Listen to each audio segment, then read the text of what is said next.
नमस्कार विद्यार्थी मित्रांनो, कायदेमंडित लॉ अकॅडमीमध्ये सर्वांचं सहर्ष स्वागत आहे। तर आज आपण एक महत्त्वाची शॉर्ट नोट शिकणार आहोत, महत्त्वाचा टॉपिक शिकणार आहोत, reference and review. Reference and review, तर हा जो रेफरन्स आणि रिव्ह्यू हा जो काही कन्सेप्ट आहे, ही जी कन्सेप्ट आहे ही सांगितलेली आहे पहा BNSS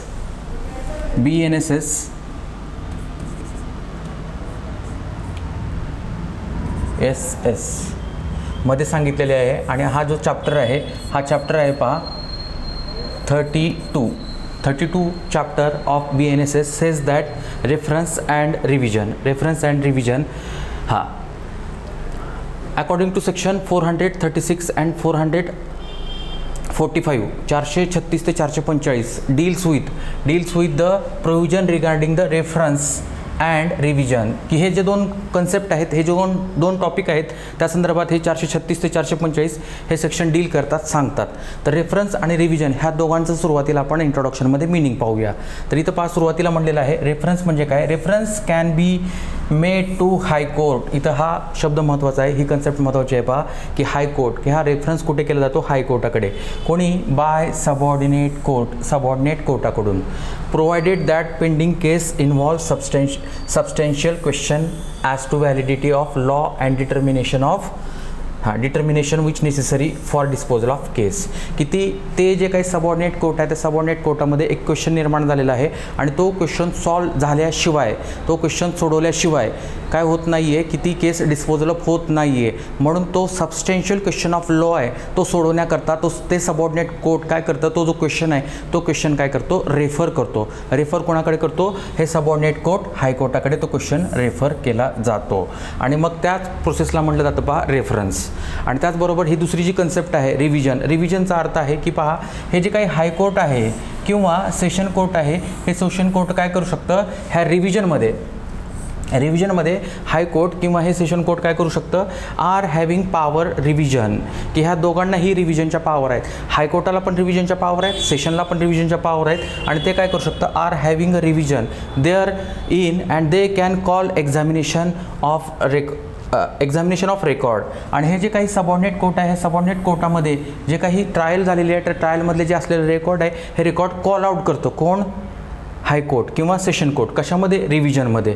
आणि त्याप्रमाणे हे कॉल आउट करून हे काय करू शकतं, हे हायकोर्ट किंवा हे सेशन कोर्ट रिव्हिजनप्रमाणे काय करू शकतं की ते जे काही सबऑर्डिनेट कोर्ट आहे त्या सबऑर्डिनेट कोर्टाने जे काही केस डिस्पोज ऑफ केलेली आहे, ट्रायल डिस्पोज ऑफ केलेली आहे, त्याची लिगॅलिटी आहे का, त्याचबरोबर ते रेग्युलर आहे का, त्याच्यामध्ये नियमितता आहे का, हे चेक केलं जातं आणि त्या प्रोसिडिंगला रिव्हिजन असं म्हटलं जातं। म्हणून इथं पहा आपण इथं इंट्रोडक्शनमध्ये दोन सोपे टॉपिक सांगितलेले आहेत, स्पष्ट भाषेत सांगितलेलं आहे। रेफरन्स म्हणजे काय आणि रिव्हिजन म्हणजे काय। रेफरन्स म्हणजे काय, तर सबस्टेन्शियल क्वेश्चन इन्व्हॉल्व झालेला असतो आणि तो सोडवल्याशिवाय त्या केसचं, त्या ट्रायलचं डिस्पोज ऑफ केलं जात नाही आहे। म्हणून इथे पहा ते सबऑर्डिनेट कोर्ट हायकोर्टाकडे तो जो काही सबस्टेन्शियल क्वेश्चन ऑफ लॉ आहे तो रेफर करेल। आणि रिव्हिजनमध्ये सांगितलेलं आहे की हायकोर्टाला पण आणि सेशन कोर्टाला पण पॉवर आहेत की त्यामध्ये इथे हे दोघंही काय करू शकतात, कॉल आउट करू शकतात।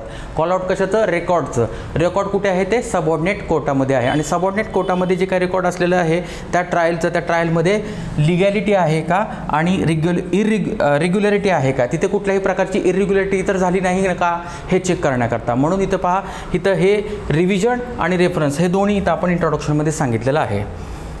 त्यानंतर आहे पहा पुढे एक केस लॉ झालेली आहे आणि ह्या केस लॉजमध्ये सांगितलेलं आहे पहा जगदंबा देवी वर्सेस हेराम। ह्या केस लॉजमध्ये स्पष्ट सांगितलेलं आहे की एका रिव्हिजन केसमध्ये काय झालेलं आहे की इथे जे काही कोर्ट आहे त्या कोर्टाने काय केलेलं आहे पहा, ही जी ऑर्डर दिलेली आहे ती रिझन दिलेलं आहे, तर ते रिझन न देता विदाऊट इंडिकेटिंग रिझन एका रिव्हिजन पिटिशनमध्ये कोर्टाने जर रिझन्स दिले नाहीत आणि त्याप्रमाणे ते जर रिव्हिजन पिटिशन जर डिस्पोज ऑफ केलं असेल तर ते जे काही डिसिजन आहे हे डिसिजन काय असेल पहा, नॉट मेंटेनेबल।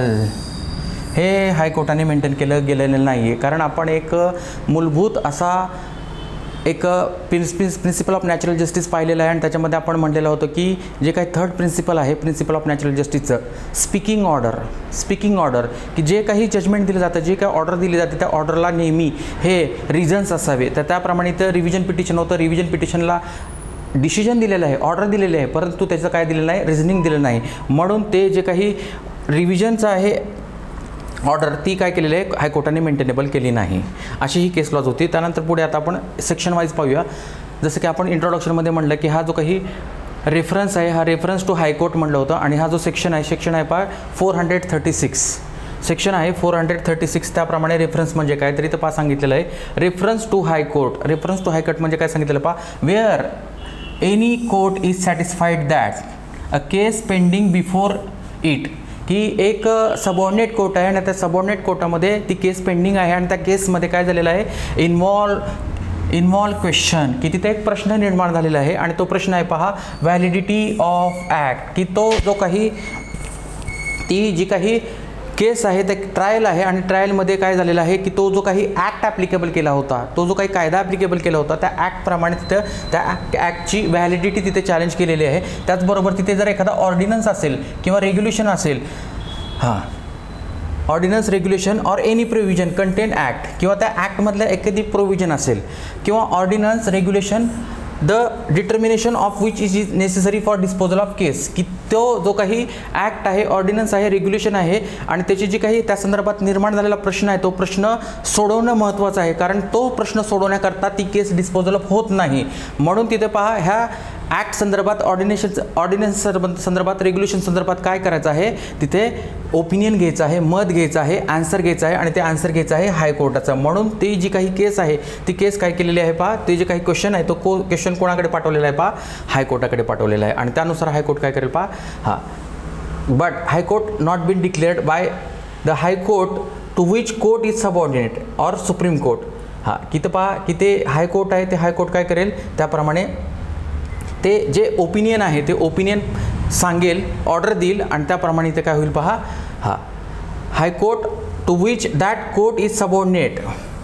आणि त्या हायकोर्टाला जे काही कोर्ट सबऑर्डिनेट आहे त्याप्रमाणे किंवा सुप्रीम कोर्ट किंवा त्या सुप्रीम कोर्टाला ते कोर्ट सबऑर्डिनेट आहे त्याप्रमाणे द कोर्ट शाल stating the case out opinion. आणि मग इथे हे हायकोर्ट हे ओपिनियन हे खूप महत्त्वाचं आहे की तो जो काही क्वेश्चन ऑफ लॉ आहे सबस्टेन्शियल क्वेश्चन आहे तो क्वेश्चन त्या संदर्भात इथे ओपिनियन पास केलं जाईल अँड रिझन्स देअर ऑफ, आणि तिथे कारणं पण सांगितली जाईल अँड रिझन्स देअर ऑफ, आणि त्याप्रमाणे इथे काय होईल पहा and refer the same decision of high court. आणि त्याप्रमाणे इथं पहा जे काही हायकोर्टाने सांगितलेलं डिसिजन आहे त्याप्रमाणे तिथे जे काही डिस्पोजल ऑफ केस आहे, जे काही सबऑर्डिनेट कोर्टामध्ये ट्रायल चालू आहे डिस्पोजल ऑफ केस आहे त्याकरता जे हायकोर्टाने ओपिनियन दिलेलं आहे, जे काही सांगितलेलं आहे त्याप्रमाणे ते जे काही डिस्पोजल आहे केसचं सबऑर्डिनेट कोर्टामधलं ते काय होईल तिथे दिलं जाईल, त्याप्रमाणे तिथे निकाल दिला जाईल. म्हणून आपण इथं म्हणलेलं आहे पहा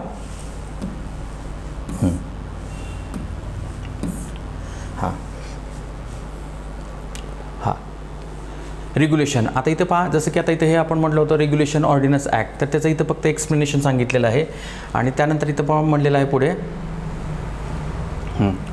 a court of session or metropolitan magistrate. मग आता इथं आपण सबऑर्डिनेट कोर्ट हा शब्द वापरला होता, मग एक्झॅक्ट सबऑर्डिनेट कोर्ट म्हणजे कोण, तर इथं परत त्याचं एक्सप्लेनेशन दिलेलं आहे की सबऑर्डिनेट कोर्ट म्हणजे कोण आहे, ते कोण असू शकतं, कोर्ट ऑफ सेशन पण असू शकतं, कारण हे कोर्ट ऑफ सेशन कोणाला सबऑर्डिनेट आहे, कोणाला हायकोर्टाला. त्याबरोबर ते मॅजिस्ट्रेट मेट्रोपॉलिटन मॅजिस्ट्रेट पण असू शकतं. आणि इथं पहा if he think fit in any case pending before it, की ह्या दोघांसमोर काय झालेलं आहे ती केस आहे ती पेंडिंग आहे आणि to which the provision of section 1 do not apply, आणि त्यामुळे इथं पहा त्यांना तो क्वेश्चन सोडवायचा आहे म्हणून हे काय करतील पहा रेफर डिसिजन टू हायकोर्ट. आणि इथं पहा हायकोर्टकडे ते जे काही डिसिजन आहे ते डिसिजन घेण्याकरता ते रेफर करतील आणि मग हायकोर्ट काय करेल पहा high court any question of law arising the hearing of such case, आणि त्याप्रमाणे इथे क्वेश्चन कुठला निर्माण झालेला आहे पहा क्वेश्चन ऑफ लॉ आहे आणि त्याप्रमाणे हे हायकोर्ट काय करेल तिथे ओपिनियन पास करेल, हिअर करेल.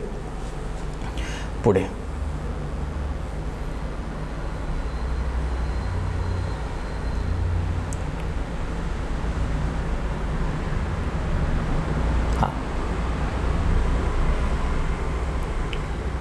पुढे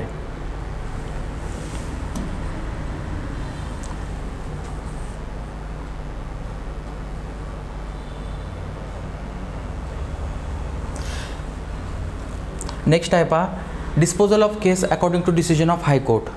त्याप्रमाणे इथं पहा पुढचा सेक्शन आहे सेक्शन नंबर 437. की हा सेक्शन सांगतो पहा disposal of case according to decision of high court, की जसं ओपिनियन मागितलेलं आहे, जसं तिथं ते हायकोर्टाने ओपिनियन दिलेलं आहे त्याप्रमाणे ही जी काही केस आहे सबऑर्डिनेट कोर्टामधली, मग सबऑर्डिनेट कोण असेल, कोर्ट कुठला असेल पहा, एकतर ते सेशन कोर्ट असेल किंवा ते कोर्ट ऑफ मॅजिस्ट्रेट असेल, आणि त्या मॅजिस्ट्रेटसमोर किंवा त्या सेशन कोर्टासमोर ते जे काही हायकोर्टाने डिसिजन दिलेलं आहे त्या डिसिजनप्रमाणे ही जी काही केस आहे त्या सबऑर्डिनेट कोर्टामधली ती डिस्पोजल ऑफ होईल. म्हणून इथं पहा when question has been referred, हायकोर्टाकडे रेफर केला, the high court shall pass such order as think fit. की इथं पहा हायकोर्टाकडे तो क्वेश्चन रेफर केलेला आहे, त्याप्रमाणे हायकोर्टाने जे काही थिंक योग्य वाटतं त्याप्रमाणे ते डिसिजन दिलेलं आहे. आणि shall cause a copy such order to be send to court by which reference was made. आणि ज्या सबऑर्डिनेट कोर्टाने ह्या हायकोर्टाकडे काय केलेलं आहे, रेफरन्स मागितलेला आहे, त्या कोर्टाकडे हे जे हायकोर्ट आहे, हायकोर्ट त्या ओपिनियनच्या जी काही कॉपी आहे ती कॉपी काय करेल, सेंड करेल. आणि त्याप्रमाणे इथं पहा त्याप्रमाणे हे जे काय सबऑर्डिनेट कोर्ट आहे, हे सबऑर्डिनेट कोर्ट काय करेल, जे काही हायकोर्टाचं ओपिनियन आहे त्याप्रमाणे इथं हे जी काही केस आहे ती केस काय करेल, डिस्पोज ऑफ करेल. त्यानंतर आहे पहा इथे हायकोर्टाला आणखीन एक पॉवर दिलेली आहे की हायकोर्ट काय करू शकतं की ते जे काही रेफरन्स आहे आणि त्या रेफरन्समध्ये जे काही कॉस्ट आहे ती कॉस्ट झालेली आहे ती कॉस्ट कोणी पेड करायची त्या संदर्भात पण सबसेक्शन 2 ऑफ सेक्शन 437 प्रमाणे इथं काय केलं जाईल, high court may direct upon cost of such reference shall be paid, की तिथे कॉस्ट हे कोणाला पेड करावी लागणार आहे त्याप्रमाणे ते आपण डायरेक्शन्स हे हायकोर्ट त्या ओपिनियनसोबतच देतील. ठीक आहे, पुढे त्यानंतर आहे पहा इथे आपण हा टॉपिक संपवतोय रेफरन्सचा. त्याच्यानंतर पुढचा आहे पहा रिव्हिजन म्हणजे काय, तर इथं पहा आपण सुरुवातीला रिव्हिजन म्हणजे काय याची आपण डेफिनेशन पाहूया आणि त्यानंतर त्याचं एक्सप्लेनेशन पाहूया. तर इथं सुरुवातीलाच आपण इंट्रोडक्शनमध्ये पाहिलं आहे की रेफरन्समध्ये काय म्हणलेलं होतं की रेफरन्समध्ये असं म्हटलं होतं की काय होतं की हे हायकोर्ट आहे किंवा हे कोर्ट ऑफ सेशन आहे, हे हायकोर्ट किंवा कोर्ट ऑफ सेशन हे काय करू शकतं, त्यांना जे सबऑर्डिनेट कोर्ट आहेत त्या सबऑर्डिनेट कोर्टामध्ये जे काही ट्रायल पेंडिंग आहेत किंवा एका ट्रायलमधलं किंवा एका केसमधलं जे काही पेंडिंग असलेल्या ट्रायल किंवा केसमधली जी काही रेकॉर्ड अँड प्रोसिडिंग आहे ते मागवू शकतात आणि त्याच्यामध्ये जी काही ऑर्डर पास केलेली आहे ती नियमित आहे का, ती रेग्युलर आहे का, त्याच्यामध्ये लिगॅलिटी आहे का हे चेक करण्याकरता हे रिव्हिजन ॲप्लिकेशन हे दाखल केलं जातं. त्या संदर्भात इथं आपण डिस्कस करत आहोत. तर इथं पहा calling for records to exercise power of revision, की इथे पहा पॉवर कोणाला दिलेली आहे पहा इथे high court or session court may call करू शकतं, examine record of any proceeding, की जे काय सबऑर्डिनेट कोर्ट आहे त्या सबऑर्डिनेट कोर्टामध्ये जी काय रेकॉर्ड अँड प्रोसिडिंग आहे ती प्रोसिडिंग कॉल आउट करू शकतं, मागू शकतो बिफोर इन्फिरियर कोर्ट, की ह्या हायकोर्टाला ह्या सेशन कोर्टाला जितके कोर्ट इन्फिरियर आहेत त्याप्रमाणे आणि सिच्युएटेड विदिन लोकल ज्युरिडिक्शन, की ह्या हायकोर्टाच्या ज्युरिडिक्शनमध्ये ह्या सेशन कोर्टाच्या ज्युरिडिक्शनमध्ये जे काय सबऑर्डिनेट कोर्ट आहे तिथली ही जी काय आहे काय प्रोसिडिंग ही मागवू शकतं for purpose of satisfying itself, की हे दोन कोर्ट ह्या दोघांपैकी एक कोर्ट काय करणार आहे, सॅटिस्फाय करणार आहे स्वतःला, काय सॅटिस्फाय करणार आहे की as correctness legality or regularity, correctness legality or regularity, की हे जे काय सबऑर्डिनेट कोर्ट आहे ह्या सबऑर्डिनेट कोर्टाने जे काही डिसिजन दिलेले आहे ऑर्डर दिलेली आहे ती करेक्ट आहे का, लिगल आहे का किंवा रेग्युलर आहे का of proceeding of such inferior court, की ते जे इन्फिरियर कोर्ट आहे त्या इन्फिरियर कोर्टामध्ये जी ऑर्डर पास झालेली आहे जजमेंट पास झालेलं आहे ते करेक्ट आहे का, लिगल आहे का, रेग्युलर आहे का हे पाहण्याकरता हे रिव्हिजन असेल. आणि त्याप्रमाणे ते म्हणलेलं बा व्हेन कॉलिंग सच रेकॉर्ड, त्याप्रमाणे हे रेकॉर्ड कॉल करतील direct the execution of sentence और order suspended if accused is in confinement and that released on bail and show the pending examination of record. आणि इथं पहा ह्या हायकोर्टला आणि सेशन कोर्टाला ह्या पण पॉवर आहेत की इथे काय करू शकतात की जी काय ऑर्डर पास केली होती ती ऑर्डर काय करू शकतात ते सस्पेंड पण करू शकतात, ती ऑर्डर काय करू शकतात ते काय करू शकतात की जी काय सेंटेन्स आहे हे सेंटेन्स काय करू शकतात ते एक्झिक्युशन पण करू शकतात किंवा ते जी काही सेंटेन्स आहे ऑर्डर आहे ती ऑर्डर पण थांबवू शकतात इफ अक्युज्ड इन कन्फाइनमेंट, हां, आणि त्याला रिलीज केली जाऊ शकतं, त्याला ते सोडून दिलं जाऊ शकतं. That he may be release on bail, की तो बेलवर पण काय केलं जातं, त्याला बेलवर पण त्याला काय केलं जातं, सोडून दिलं जातं. Or shown his pending examination of record, आणि त्याप्रमाणे त्याच्याकडून ऑर बॉन्ड त्याच्याकडून बंधपत्र घेतलं जातं आणि त्याप्रमाणे त्याला काय केलं जातं, इथं रिलीज केलं जातं, सोडून दिलं जातं. अशा प्रकारे हे जे कन्सेप्ट आहे, कन्सेप्ट रिगार्डिंग हां रिव्हिजन आहे. हां, तर इथं पहा असं म्हणलेलं आपण की इथं हां, the power of revision conferred हां shall not be exercise in relation to interlocutory order passed in appeal, inquiry and trial or other proceeding, की ही जी काही रिव्हिजनची पॉवर आहे ही या ठिकाणी वापरली जाणार नाही. इंटरलॉक्युटरी ऑर्डर असेल ती तिथं वापरली जाणार नाही. त्यानंतर इथं अपील असेल किंवा इन्क्वायरी ट्रायल ह्या अदर प्रोसिडिंगमध्ये ती जी काही रिव्हिजनची पॉवर आहे ती वापरली जाणार नाही. शाल नॉट बी. ओके, हां पुढे